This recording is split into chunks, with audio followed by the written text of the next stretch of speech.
काम होत नाही म्हणतोस. अनेक प्रयत्न करून थकला आहेस, तरी सुद्धा यश मिळत नाही. हीच परिस्थिती आहे ना. आता ह्या परिस्थितीतून मार्ग कसा काढायचा हे तुला सांगतो. अगदी अखेरपर्यंत शांत चित्ताने मन लावून ऐक.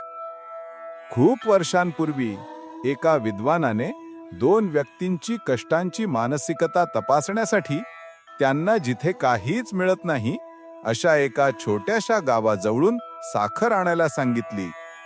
आता दोघे जण साखरेच्या शोधात निघाले. गावात समीप कोणतेच दुकान नव्हते. दोघे वेगवेगळ्या वाटेने वणवण फिरत असताना त्यातील एका व्यक्तीच्या डोक्यात कार्य सुरू केल्यापासूनच कदाचित हे शक्य होणार नाही अशी शंका डोकावत होती.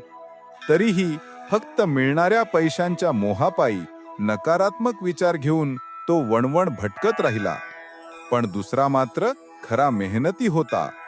त्याने हेच कार्य मनापासून पार पाडायचे ठरवले.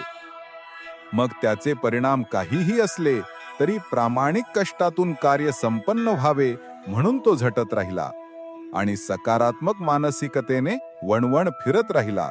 आणि काय तर जिद्द, चिकाटी आणि सोबतीला प्रामाणिक प्रयत्न. ते म्हणतात ना, प्रयत्ने वाळूचे कण रगडिता तेलही गळे. ते अगदी खरं आहे.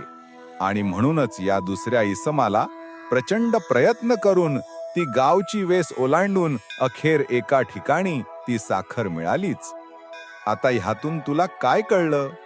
तू कष्ट करतोस, पण एखादं काम सुरू करत असताना नकारात्मक विचार म्हणजेच हे होत नाही किंवा हे होणार नाही की काय हाच विचार अधिक करत असतोस. आणि या सृष्टीचा एक नियम आहे, जो विचार तू सर्वाधिक करतोस तिथेच तू आकर्षिला जातोस. म्हणूनच तुझे कार्य संपन्न होत नाही.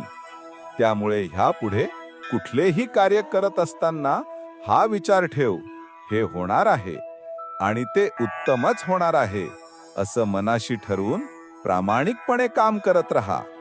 आणि मग बघ की मया घडते कशी. तुझ्या सर्व मनोकामना पूर्ण होतील. आणि हो, भिवू नकोस, कारण मी तुझ्या पाठीशी आहे.